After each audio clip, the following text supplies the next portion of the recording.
di lembah sungai nan indah. Assalamualaikum warahmatullahi wabarakatuh. Baik semuanya, sesuai yang kalian minta ya, aku akan menceritakan extra part dari Pocong Guntoro. Tapi extra part ini ceritanya agak pendek dan hanya berisi sebuah teka-teki tentang siapa yang menumbalkan si Guntoro ini. Makanya, di cerita ini juga aku akan sambung dengan cerita bertaruh nyawa di alas demit part ketiga. Nah, penasaran ceritanya seperti apa? Langsung saja kita mulai ceritanya. Mode wingit dimulai. Bayu, rasa sangat rindu, terkenang kampung halaman. Bertahun-tahun lamanya setelah cerita kelam Guntoro, Ngatina sudah berubah menjadi perempuan tua yang berdirinya tidak lagi tegak. Adiknya Ngatina pun kini sudah jarang sekali menjenguknya. Sehari-hari, Ngatina hanya ia lalui sendirian di sebuah rumah yang kini semakin lapuk dimakan usia. Hingga di usianya yang renta, ia masih rajin mendoakan anaknya yang sudah lama meninggalkannya. Anaknya yang kehadirannya tidak pernah diinginkan oleh kebanyakan warga. Tapi untuknya, anaknya adalah harta berharga baginya. Guntoro, maafkan ibu. Ibu tidak bisa mendidikmu dengan baik sampai kamu berakhir begini. Sebuah kalimat yang selalu ia sisipkan di setiap doanya. Ngatina merasa jika dulu ia telah gagal mendidik anaknya. Guntoro adalah anaknya satu-satunya, tapi ia telah gagal mendidiknya menjadi anak yang baik bagi semua orang. Bahkan karena sangat menyesalinya, Ngatina merasa kelak di akhirat akan disiksa karena kegagalannya itu. Desa Gelagah pun kini mengalami banyak perubahan. Warganya bertambah dan bahkan kini mulai membangun sebuah wisata desa untuk menarik kedatangan orang. Kesan seram kini tidak lagi ada bagi orang-orang yang datang ke desa Gelagah. Cerita pocong hitam Guntoro memang belum dilupakan, tapi sudah sangat jarang diceritakan.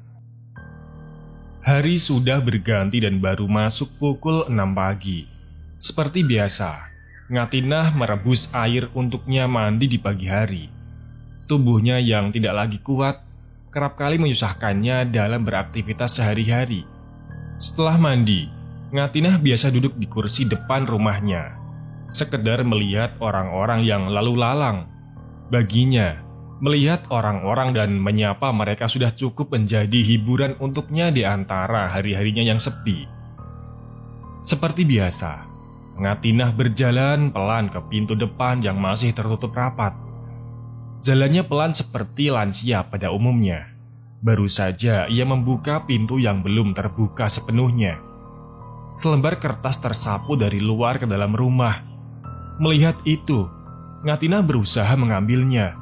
Kertas yang awalnya ia kira kertas biasa yang tak terpakai, ternyata adalah sebuah surat berisikan tulisan yang hampir penuh di satu halamannya. Ngatina lantas mengambil kacamata yang sempat dibelikan Suraji di atas meja rumahnya. Ngatina mendekatkan secari kertas itu tepat di depan matanya agar terbaca olehnya. "Maafkan saya, Guntoro." Sebuah kalimat awal yang cukup membuat jantungnya terkejut. Surat apa ini? Siapa yang kirim? Pikir Ngatina saat baru membaca kalimat pembukaannya.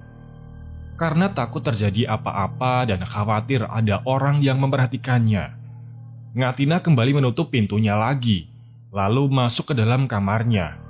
Ia lalu duduk di atas dipan tua tempat biasa yang ia gunakan untuk tidur. Ngatina lalu membaca isi suratnya. "Maafkan saya, Guntoro. Maafkan aku karena telah mengorbankanmu demi nafsu setanku. Aku menyesal. Aku terpaksa melakukan ini karena aku tidak tahu lagi harus mengorbankan siapa lagi. Satu persatu keluargaku habis. Karena sudah lebih dulu kukorbankan, Tapi iblis itu masih juga meminta tumbal selanjutnya, agar aku tidak kehilangan hartaku. Sekali lagi, maafkan saya, Guntoro. Aku pikir kamu hanya pemuda yang dibenci banyak orang karena perilakumu yang banyak merugikan orang. Atas dasar itu, aku menumbalkanmu waktu itu. Kejadian yang membuatmu tewas waktu itu hanyalah rekayasa yang aku buat dengan orang-orang suruhanku. Maafkan saya, Guntoro. Maafkan saya, Bunga Tinah. Saya menyesal. Tubuh Ngatinah bergetar. Jantung Ngatinah tiba-tiba terpacu dengan cepat. Darahnya berdesir, mengalir dengan cepat ke kepalanya. Ia terkejut membaca setiap kata di dalam surat itu. Ngatinah menangis. Air matanya tak terbendung. Ia tidak tahu apa yang harus dilakukan sekarang. Apa surat ini benar? Siapa yang menulis? Siapa yang mengirimnya ke sini? Meski ragu dengan keberadaan surat itu, Ngatinah terus menangis. Pagi hari yang biasanya ia lalui dengan tenang, kini harus dilaluinya dengan situasi sulit karena sebuah kenyataan pahit. Beberapa minggu yang lalu, saat terakhir saya bertemu dengan narasumber cerita ini, beliau memberikan pesan, tolong doakan Guntoro agar tenang di sana. Terlepas dari kebenaran apakah dia tewas karena ditumbalkan atau tidak, yang terpenting saya minta doanya. Sampai cerita ini selesai ditulis, narasumber juga belum mengetahui mengenai kebenaran isi surat yang diterima Bunga Tinah. Tapi yang pasti, Bunga Tinah terpukul dan sedih mengetahui itu. Guntoro, semoga kau tenang di sana. Dan untuk Desa Gelagah, semoga selalu menjadi desa yang nyaman bagi seluruh warganya. Agak kurang memuaskan sebenarnya ya. Siapa yang menumbalkan Guntoro tidak terjawab. Tapi ya sudahlah ya. Tapi dari sini kita tahu bahwa Guntoro mati itu hanya sebuah rekayasa belaka. Karena dikeroyok orang suruhan. Orang suruhan ya. Jadi ingat yang punya anak buah itu siapa? Ya, Pak Petinggi. Menurut kalian, siapa sih yang menumbalkan Guntoro ini? Apakah Pak Petinggi? Atau ya bisa aja tokohnya tidak ada dalam cerita ini. Yang terpenting kita bisa ambil hikmah dari cerita pocong Guntoro ini ya. Oke, lanjut ke cerita berikutnya, yaitu Bertaruh Nyawa di Alas Demit part ketiga. Kita mulai ceritanya. Kamu mau membawa kami kemana? Murni tak bergeming. Ia terus menyasak jalan di depannya tanpa henti. Tak lama, Murni mengangkat tangannya, seolah memberi kode kepada Kelana agar tenang dan tidak perlu takut. Semakin lama, Kelana merasakan semakin banyak kehadiran para penghuni hutan ini berkerumun dan memperhatikan setiap langkahnya bersama Murni, Sanjaya dan Jafar. Hutan ini seperti pusat dari segala kehidupan gaib. Semuanya ada di sini, berbagai bentuk dan berbagai wujud. Kelana bingung, bagaimana bisa ia merasakan semua ini, padahal semuanya di luar batasnya. Kelana terus menjaga pandangannya agar tetap ke depan, seraya terus melafalkan doa di dalam hatinya, agar kejadian yang tak diinginkannya tidak terjadi. Murni, kenapa aku bisa merasakan, bahkan melihat semuanya di sini? Tanya Kelana dengan nada pelan. Iya, kamu memang istimewa, Mas. Apa kamu baru menyadarinya sekarang? Iya, jawab Kelana. Mungkin mereka yang ada di dalam hutan ini yang membuat kelambu-kelambu di dalam batinmu terbuka dengan sendirinya, Mas. Kamu harus terbiasa mulai sekarang. Kelana berusaha menjaga matanya. Ia belum terbiasa menangkap pemandangan mengerikan di sekitarnya. Di setiap langkahnya, ia selalu bersolawat agar tetap tenang meski sedang di dalam kondisi yang sulit. Sanjaya, kenapa kamu? Tiba-tiba saja Jafar berkata itu. Aku aman, jawab Sanjaya. Sanjaya, panggil Jafar lagi dengan suara lantang. Far, jangan berisik Far. ujar Kelana. "Berisik gimana sih? Aku dengar Sanjaya sedang merinding kesakitan. Apa kalian gak denger?" tanya Zafar. "Dia tuh baik-baik aja. Telingamu aja yang salah denger," jawab Kelana. "Aku baik-baik aja kok," ucap Sanjaya. Zafar ngotot jika Sanjaya meminta tolong kepada mereka berdua. Bahkan, ia meminta kita semua untuk berhenti, lalu memastikan jika Sanjaya baik-baik saja. "Kelana, ini temanmu sedang celaka," gertak Zafar. "Loh, aku aman, Far. Apa kamu gak denger?" ucap Sanjaya dengan suara keras tepat di belakang kepala Zafar. Bahkan, beberapa kali Sanjaya memukul kerir Zafar agar Zafar tahu jika Sanjaya aman di belakangnya. Anehnya, yang Zafar rasakan justru sebaliknya. Semakin Sanjaya berkata baik-baik saja, semakin Zafar mendengar Sanjaya meminta pertolongan. "Murni, apa ini? Kenapa bisa begini?" tanya Kelana. Ia bingung dengan kondisi ini. "Mas Zafar, kamu sedang dipermainkan oleh salah satu penunggu di hutan ini, Mas. Jangan kamu hiraukan. Tetaplah fokus berjalan dan ingat aturannya. Semuanya aman jika kita mematuhi aturannya," kata Murni memperingatkan. "Mbak, kamu itu siapa? Sok tahu sekali kamu. Temanku sedang butuh pertolongan, Mbak," gertak Zafar. "Far, aku masih dengar suara Sanjaya. Dia tuh baik-baik aja, Far." "Gila kamu, Nah. Sudah terpengaruh dengan perkataan perempuan itu. Kita nggak tahu sebenarnya dia siapa. Kamu mudah sekali bisa percaya dengannya," umpat Zafar kesal. "Aduh, nggak begitu, Far. Aku sendiri juga dengar, Far, jika Sanjaya baik-baik saja di belakangmu," jawab Kelana. "Aku sudah bilang, Mas, kuasai dirimu. Itu semua hanyalah ilusi untuk menyesatkanmu, Mas. Jangan tertipu. Jika tidak, mereka yang akan mengambil alih kesadaranmu," tutur Murni. "Far, apa kamu gak merasakannya?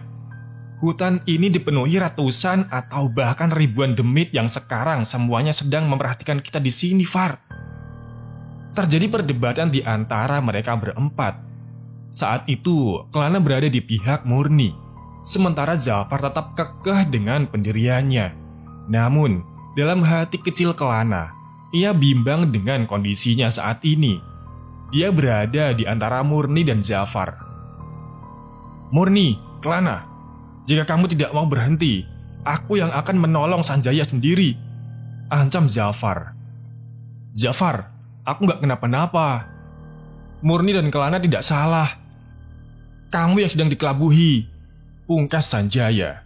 Tapi Zafar masih tak berubah. Entah demit apa yang memengaruhi telinga dan pikirannya. Murni masih terus berjalan. Kelana melambatkan langkahnya.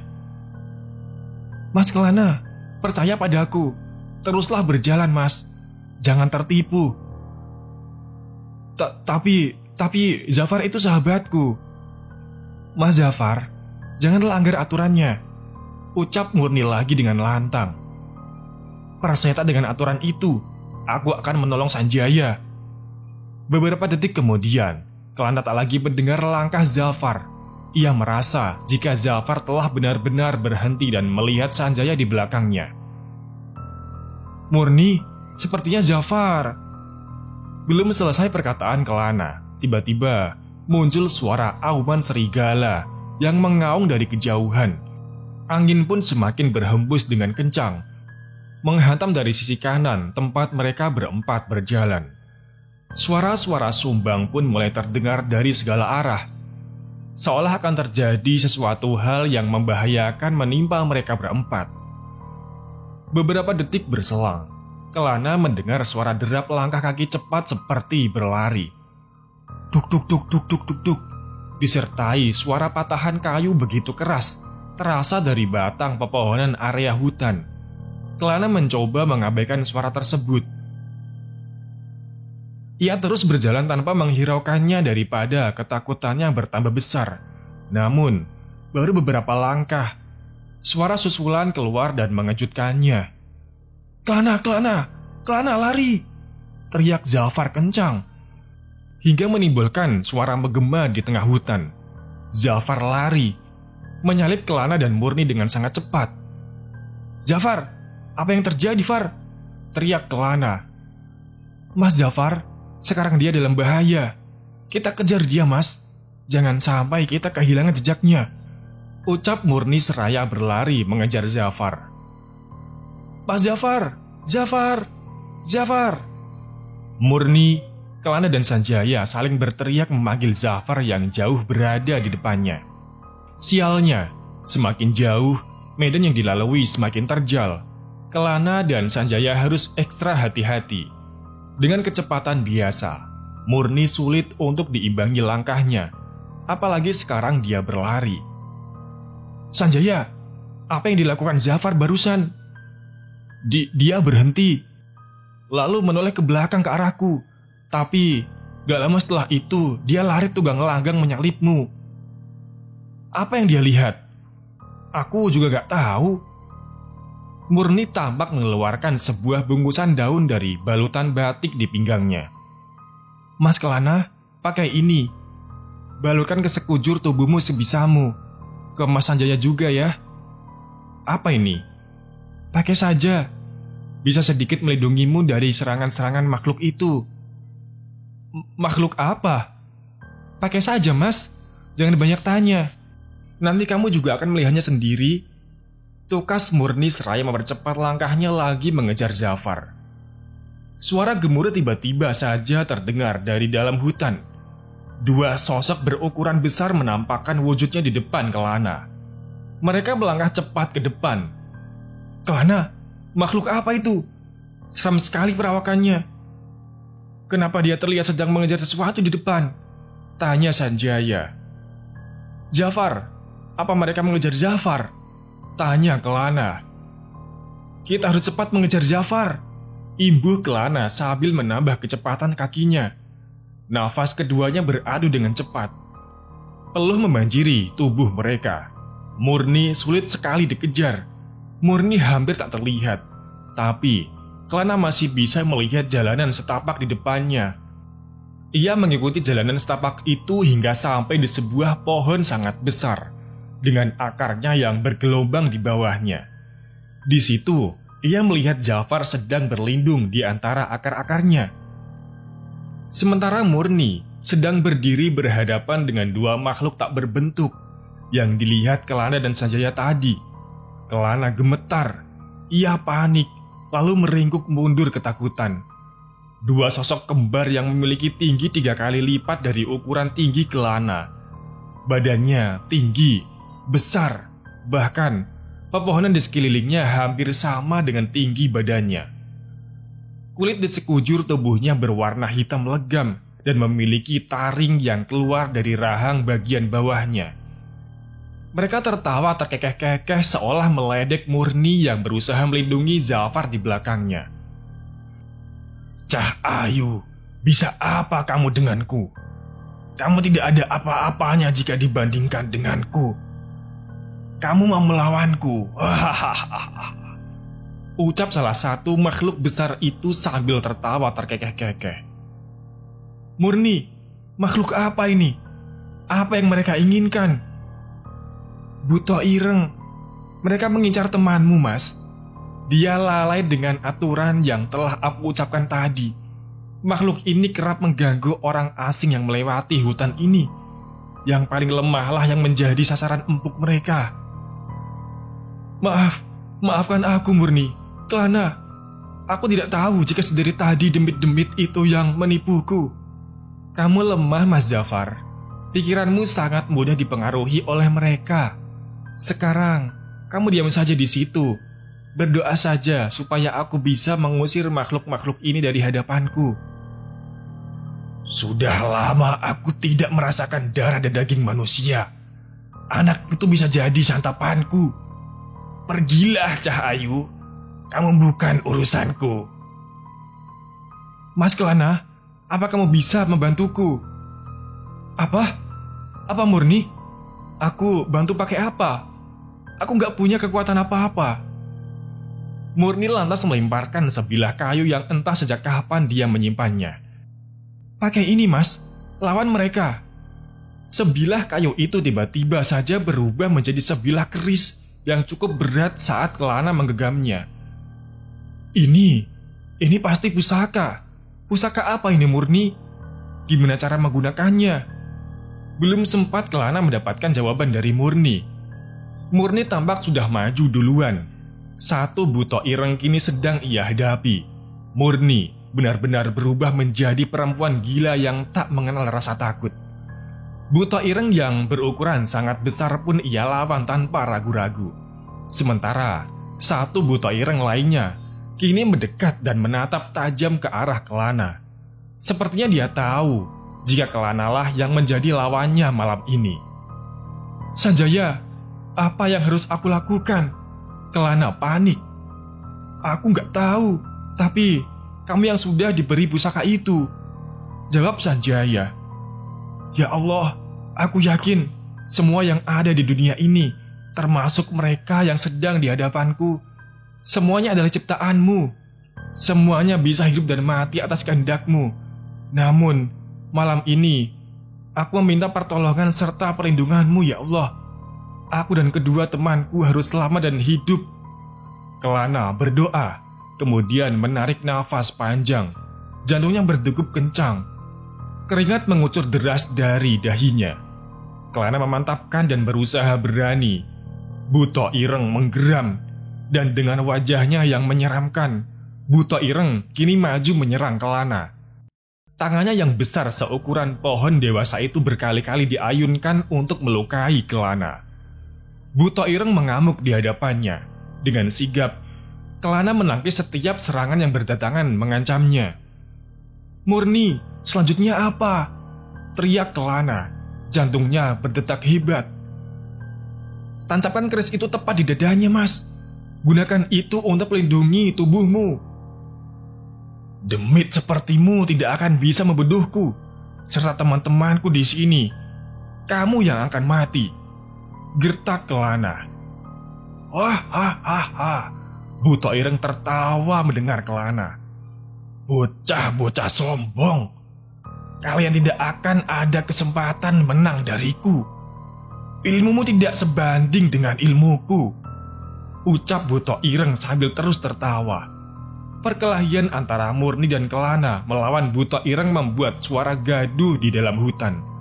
Sanjaya pun berlindung di antara pohon di dekatnya, sementara Zafar masih berlindung di tempat yang sama. Sepakan keras Buto ireng mendarat keras di tubuh Kelana. Tubuhnya terpental hingga belasan meter jauhnya. "Kelana!" teriak Sanjaya. "Jangan mendekat, Buto ireng masih memburuku. Tetaplah di situ," balas Kelana.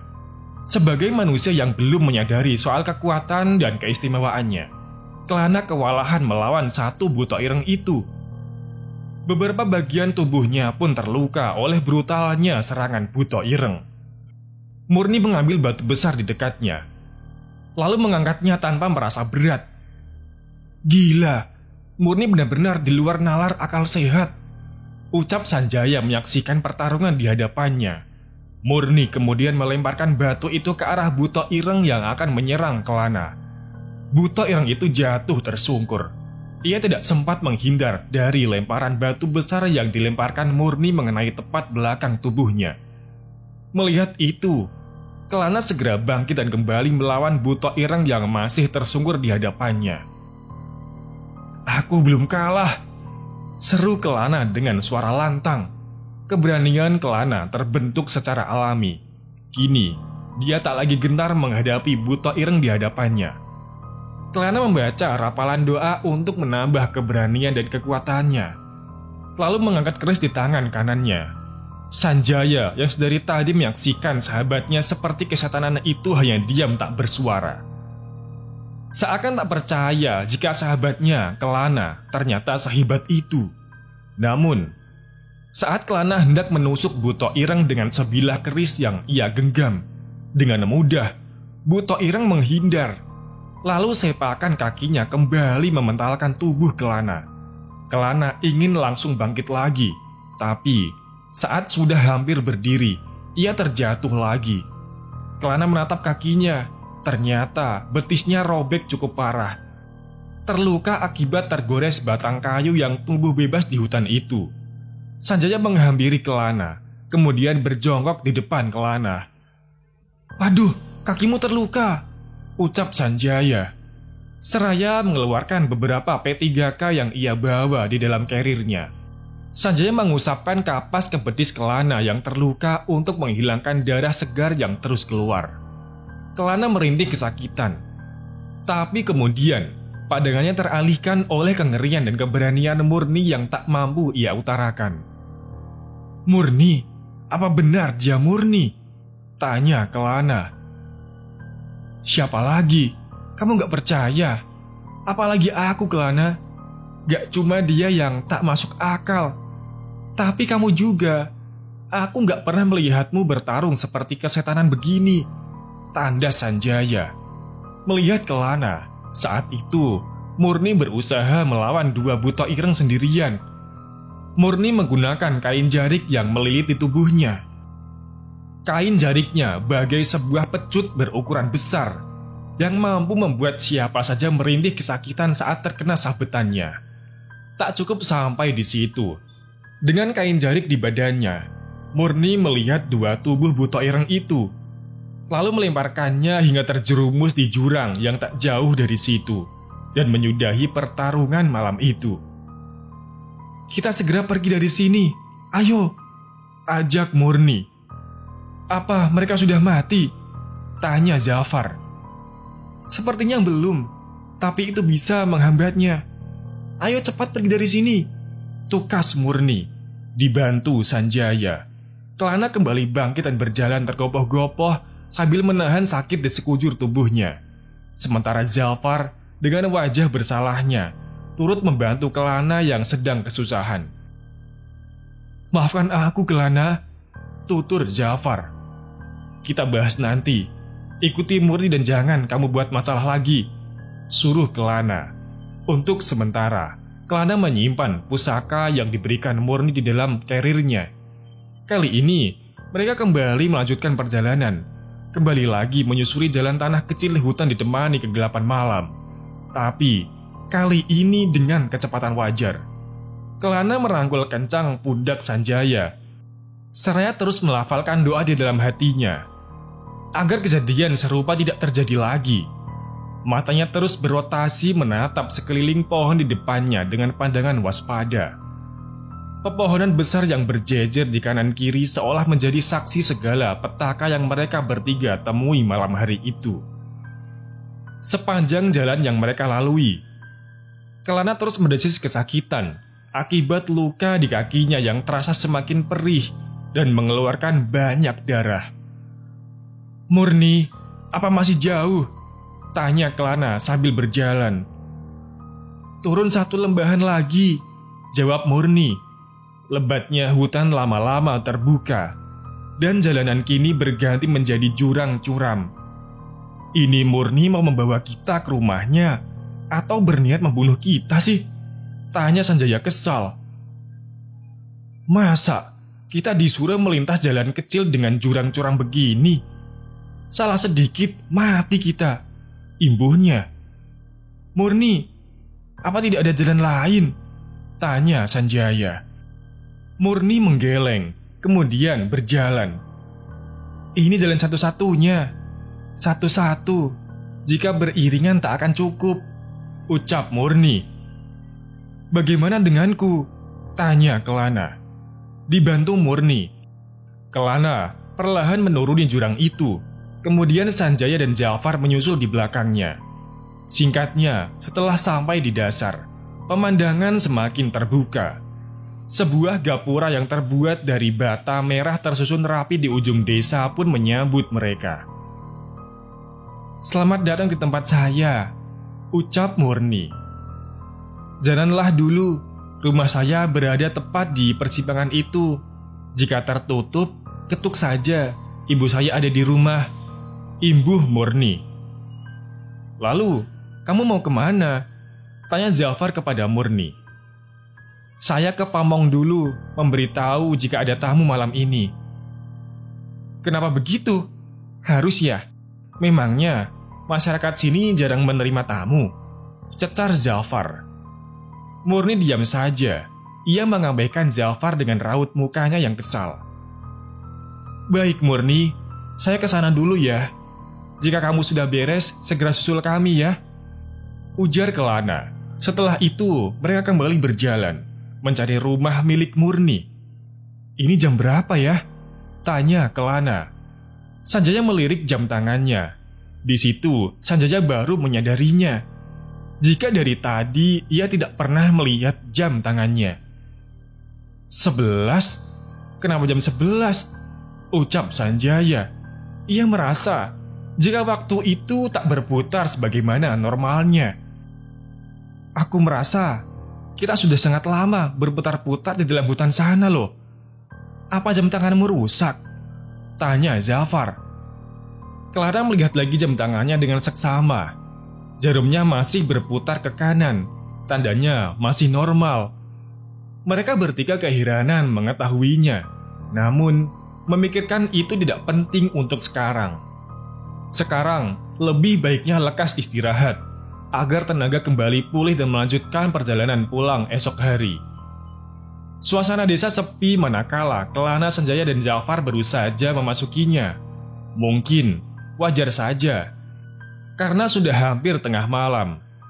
Suasana pedesaan yang mereka lihat seperti pedesaan pada wajarnya. Jarak rumah di sini berjauhan satu dengan yang lainnya. Dua orang warga melintas berlawanan arah. Mereka melempar senyum kepada Kelana, Sanjaya, dan Zafar. Kelana sampai di persimpangan yang dimaksud Murni, lalu menatap satu rumah yang berdiri di dekat situ.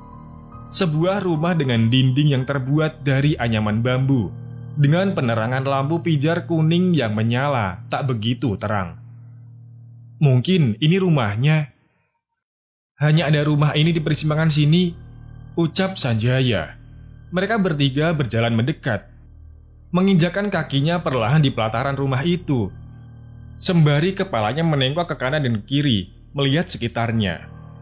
Mereka berhenti tepat di depan pintu rumah tersebut, dengan jantung berdebar. Kelana dan Sanjaya mengetuk pintu seraya mengucapkan salam, mencoba memastikan bahwa rumah ini merupakan rumah Murni. Beberapa menit berselang, tidak ada jawaban. Mereka bertiga berjalan pelan mendekati sebongkah kayu panjang di teras rumah itu, lalu mendudukkan pantatnya sembari beristirahat. Kelana memeriksa betisnya yang terbalut kasa yang sudah berubah warna menjadi kemerahan akibat banyak darah yang keluar.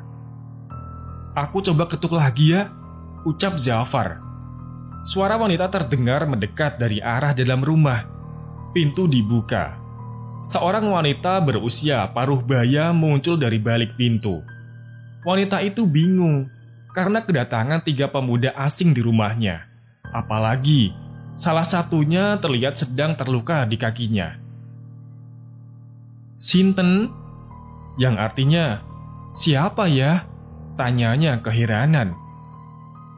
Kelana, ibu, ini Sanjaya, Zafar, jawab Kelana seraya membungkuk canggung. Teman-teman saya, bu, ucap Murni yang baru datang langsung memberitahu wanita itu. Rupanya, wanita itu adalah ibunya yang bernama Bu Utari. Oh, temannya Murni. Kok gak bilang dari tadi? Kakimu kenapa itu? Bu Utari tidak bisa berbicara dengan bahasa Indonesia. Namun, beliau paham dengan apa yang keluar dari mulut Kelana, Zafar, dan Sanjaya. Bu Utari kemudian mempersilakan masuk. Monggo. Ibu dan Murni mengajak Kelana, Sanjaya, dan Zafar ke dalam. Mereka bertiga masuk ke dalam rumah itu dan melihat segala isi rumah yang sederhana, seperti rumah-rumah di pedesaan. Di setiap sisi rumah, ada sebuah ruangan tanpa pintu. Hanya dinding bambu yang terbelah sebagai pintunya dan tertutup kelambu berwarna merah. Mereka bertiga duduk di sebuah dipan kayu yang hanya berjarak 3 langkah dari pintu rumah. Bu Utari tampak menggandeng Murni ke belakang. Dan beberapa menit kemudian, Murni kembali ke depan dengan membawa 3 cangkir kopi hitam dan beberapa batang tanaman. "Silakan, maaf rumah kami seadanya ya," tukas Murni. Di belakangnya berdiri Bu Utari, seraya tersenyum kepada Kelana, Sanjaya dan Jafar. "Terima kasih Murni, ini jauh lebih baik," jawab Kelana. "Iya Murni, daripada kami harus terus berputar-putar di dalam hutan itu," imbuh Sanjaya. Oke, ceritanya bersambung di sini dulu ya.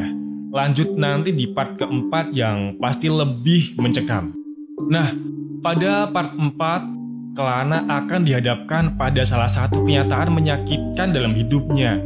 Mungkin akan banyak menguras emosi dan hati bagi teman-teman yang mendengar kisahnya pada part 4 nanti. Terima kasih yang sudah menikmati cerita yang saya bawakan sampai akhir ya. Semoga cerita yang saya bawakan bisa diambil hikmahnya dengan bijak. Wassalamualaikum warahmatullahi wabarakatuh.